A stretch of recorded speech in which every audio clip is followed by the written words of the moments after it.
My boyfriend hasn't worked at his restaurant for 6 months, and I just found out why he still puts on his uniform every single day.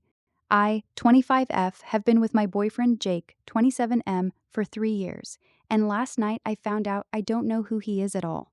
Jake is a manager and sommelier at a very upscale Italian place downtown. His hours are strictly set. He leaves our apartment at 2:30 p.m., works the floor, and gets home around 1 a.m. It's not a schedule I love, but it pays the bills well, and he always comes home exhausted, complaining about his feet and smelling strongly of roasted garlic, expensive wine, and sweat. I used to find the garlic smell kind of endearing. I used to tease him about it. I used to say he always smelled like Sunday dinner. My older sister flew in for a surprise visit yesterday. We were walking around downtown around 7 p.m. when she said, "Let's go say hi to Jake and get a drink at the bar." I usually never bother him at work because he hates the distraction and the restaurant has a strict policy about family hanging around, but I figured a quick hello wouldn't hurt. We walked in, I didn't see him on the floor. I went up to the hostess, a girl I didn't recognize, and asked if Jake was around. She looked blank. "Jake?" "Yeah, Jake, the floor manager." She frowned, told me to wait, and grabbed the GM, Marcus. I've met Marcus twice at company holiday parties. He came out, recognized me immediately, and his face dropped. "Sarah, what are you doing here?" "Just wanted to say hi to Jake. My sister's in town." Marcus looked at my sister, then back at me, genuinely confused. "Sarah, Jake hasn't worked here since May." My stomach just plummeted. It's October. I laughed, thinking it was some weird joke. "What do you mean? He comes here every day." "He quit, Sarah, walked out during Mother's Day brunch and never came back." I barely remember walking out of the restaurant. My sister drove me home. I sat on our couch in the dark until 1:15 a.m. when the front door unlocked. Jake walked in. He was wearing his custom suit. He had his silver restaurant name tag on. He literally smelled of garlic and cologne. He flipped the lights on, jumped when he saw me, and smiled. "Hey baby, why are you up in the dark?" "God, my feet are killing me. Table 12 was a total nightmare tonight."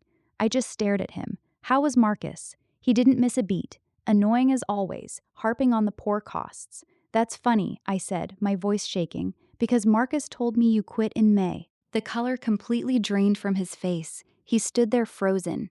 Then he started crying, this massive, ugly, sobbing breakdown. He dropped to his knees and told me he'd had a mental break on Mother's Day, walked out, and was too ashamed to tell me because I'm doing so well in my corporate job and he felt like a failure. He claimed he'd been working nights stocking shelves at a big box grocery store in the suburbs to pay his half of the rent, but putting the suit on in his car before coming home so I wouldn't know. I wanted to believe him. I really did. I held him while he cried. But something felt wrong in a way I couldn't name. The garlic smell, not industrial cleaner and cardboard, like someone who'd been in a warehouse, but garlic, specific garlic, the kind that clings to you when you've been somewhere it was cooking. The total absence of a grocery store uniform or any evidence of that job at all. I told him I needed space and went to the guest room. I lay there in the dark with that Sunday dinner smell going sour in my head, and I kept running the same loop. The thing that kept snagging me wasn't even the lie itself, it was the fluency of it. The way he said "annoying as always" before I'd even finished my sentence. The way he had the poor cost detail ready, the specific exhaustion in his voice. That's not a guy who panicked and improvised. That's a guy who had been doing this for months. That's a man who came home to me every night after a full day somewhere else and delivered his performance without a single missed line. I knew he was lying. I just didn't know how much yet. I couldn't sleep. My brain wouldn't stop. At 6 a.m., while he was passed out in our bed, I took his car keys, went down to the garage, and searched his car. There was no grocery store uniform, no box cutters, no supermarket name tag, but shoved deep under the passenger seat, I found two things: a small black velvet box, empty, and a crumpled receipt from a local jeweler dated 3 weeks ago for a band resizing. I stormed back upstairs, flipped the bedroom lights on, and threw the receipt at his face. He woke up startled, squinting. He looked at the paper and his face went completely dead. Not scared, dead. He sat up, rubbed his face, and sighed like he was the one who was annoyed. "You couldn't just leave it alone, could you?" he muttered. "Are you kidding me? You've been lying for 6 months. Who is getting a ring resized, Jake?" He ran his hands through his hair.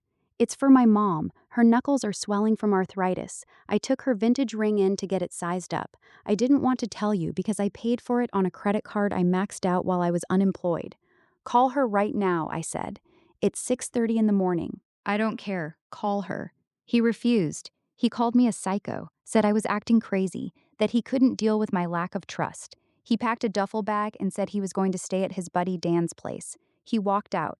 I stood there in the middle of our apartment, feeling like I was losing my mind. He had been so calm, so contemptuous, so completely certain of himself.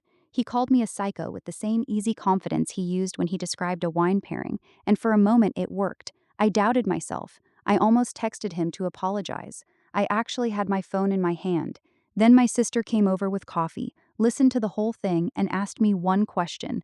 Sarah, where is Grandma's ring? My grandmother's Art Deco diamond ring. I'd kept it in a wooden jewelry box on my dresser. It went missing last December. We tore the apartment apart looking for it. Jake helped me pull the stove out from the wall to look behind it. He got down on his hands and knees with me and looked for it for 2 hours, and the whole time he knew exactly where it was. I ran to the dresser. The velvet slot where it usually sat was empty. I know he left his old iPad in his desk drawer. I'm sitting here now, waiting for it to sync to our shared Wi-Fi. Update 2. It took 4 hours, but the iPad downloaded his recent iMessages. I feel like my chest has been cracked open. He hasn't been stocking shelves. He hasn't been working anywhere. He's been living a completely parallel life with a 23-year-old girl named Chloe. I read hundreds of texts. I read them in order, from the beginning, because I needed to understand the full shape of it. He tells her he works days at a wine distribution center, a story that explained his afternoons and gave him enough industry-adjacent credibility that she wouldn't question the wine knowledge. He leaves my place at 2:30 p.m., gets to her apartment by 3 p.m., and plays house with her until midnight. Then he tells her he has to go back to his shared bachelor pad because his roommate's dog needs him, and comes home to me at 1 a.m. smelling like her kitchen. I kept scrolling and reading, and the texts just kept going. Months of them. Plans made, dinners described, inside jokes developed. She was happy. She was completely in love with him. You could see it in the way she wrote to him, the little details she saved up to share with him, the way she talked about the future.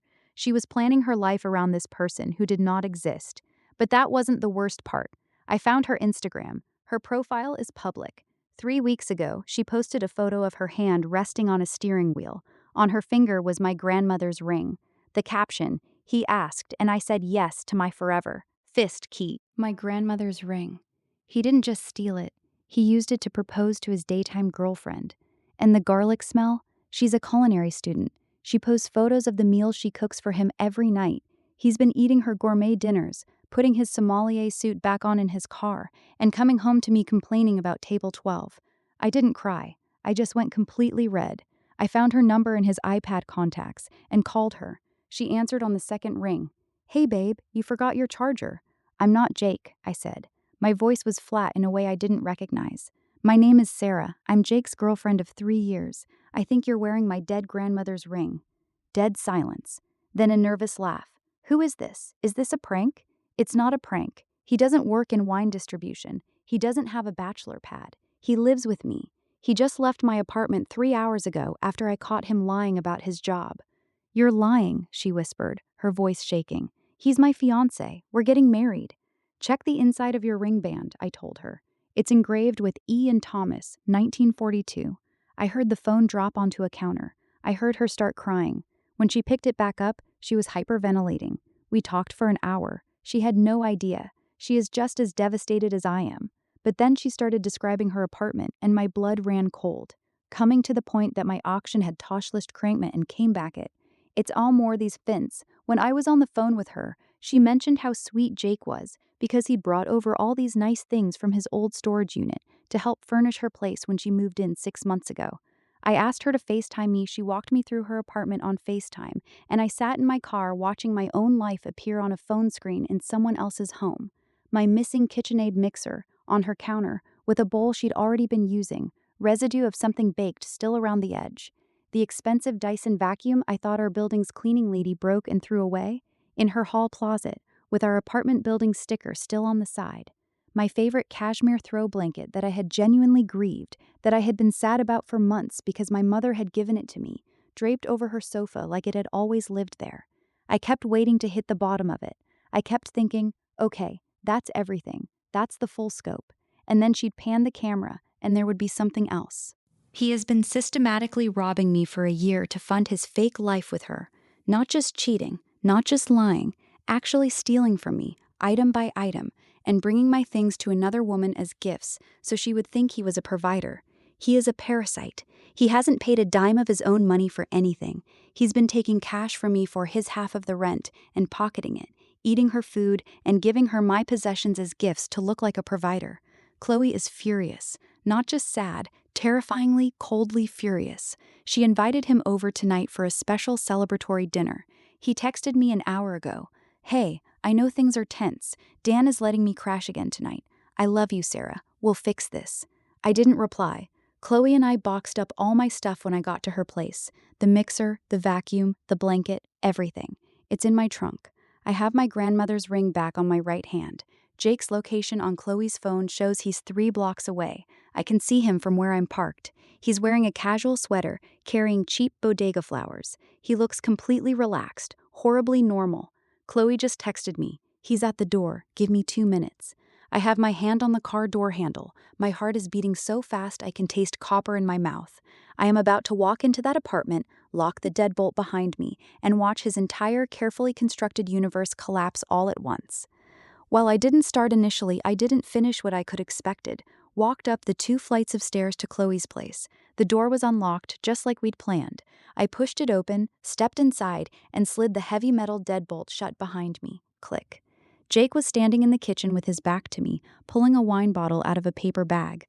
Chloe was leaning against the counter with her arms crossed, staring at the side of his head with an expression I'd never want aimed at me. "Got your favorite, babe," he said, completely oblivious. "You wouldn't believe the day I've had. My roommate is being a total psychotic bitch about—" "Actually," I said, my voice bouncing off the hardwood floor, "my favorite is a Pinot." He froze, completely, didn't turn around right away. The wine bottle slipped out of his hand and smashed on the tile, red wine splattering everywhere. He spun around and looked at me like he'd seen a ghost. His eyes darted from my face to the deadbolt, to Chloe. "Sarah," he whispered, "what? How did you—" The survival instincts of a cornered rat kicked in. He took a step toward Chloe and pointed at me. "Chloe, I swear to God, this is my crazy ex I told you about. She's been stalking me." Chloe let out a dry, hysterical laugh. "Stalking you? You just called her your roommate 10 seconds ago." "She broke in," he yelled, his voice cracking. "Sarah, you need to leave or I'm calling the cops." I held up my right hand and tapped my grandmother's ring against the wooden door frame. Clack, clack. "Call them," I said. "Explain to them how your fiancé is wearing stolen property." All the air went out of him. He understood in that moment that we had talked, that we knew everything. He sagged against the counter, put his hands over his face, and started sobbing, that same ugly breakdown from 2 nights ago. "I'm so sorry," he wailed. "I'm so fucked up. I need help. I have a sickness. Please, just listen to me." "Give me my apartment keys, Jake," I said. He kept crying, blabbering about the pressure of being a man, about how he just wanted to feel appreciated, about how he'd never meant for things to go this far. Chloe walked over, grabbed the collar of his sweater, and shoved him toward the door. "Get out," she said. "You don't have a job, you don't have a bachelor pad, and you don't have me. Get your stuff and get out." He stumbled over the broken glass, his hands shaking. He reached into his pocket and threw my apartment keys onto the floor. Then his face changed. The crying stopped. The mask just dropped completely. "You're both crazy," he spat. "You deserve each other." I unlocked the deadbolt and stepped aside. He walked out fast. Chloe slammed the door behind him, and we both just sank down to the floor, side by side, staring at the wine soaking into the grout. We sat there for a long time without saying anything. There wasn't much to say. We were both trying to figure out how someone had looked us both in the face every day for months and felt nothing. We were both trying to understand what kind of person does that. I don't think we came up with an answer. I'm not sure there is one. I am so tired. It's been 4 days since the confrontation. Yesterday, I went down to my leasing office and explained everything to my landlord. I proved I've been paying 100% of the rent from my own account for the last 6 months because Jake was pocketing the cash I gave him for his half. My landlord was surprisingly human about it and had maintenance come up that afternoon to change the locks. I spent 6 hours putting every single thing Jake owned into heavy-duty black trash bags. I didn't fold anything. I dumped his custom sommelier suits in with his dirty underwear and his cologne bottles. I shoved his stupid silver name tag into a bag of old magazines. I hauled all 12 bags down to the alley behind the building and left them by the dumpsters in the rain, which felt appropriate. I didn't feel triumphant doing it. I just felt methodical, like I was finally allowed to do the one useful thing available to me. Throwing things away doesn't undo anything, but it takes up your hands and your hours, and sometimes that's what you need, something physical and finite to do, while your brain tries to catch up with what just happened to your life. Dan kicked him out. Jake had told Dan they'd had a mutual falling out, but I sent Dan screenshots of the text between Jake and Chloe, plus a picture of my grandmother's ring on Chloe's finger. Dan called me, said nothing for a second, then said Jake was a lying sack of shit, and he'd already thrown his duffel out the front door. I've had 84 missed calls from blocked numbers. One long text came in from an unknown number last night. Sarah, I have nowhere to go. I'm sleeping in my car at a Walmart. I know I fucked up, but I'm freezing. Please let me come home. I blocked that number too. Chloe and I got drinks on Tuesday.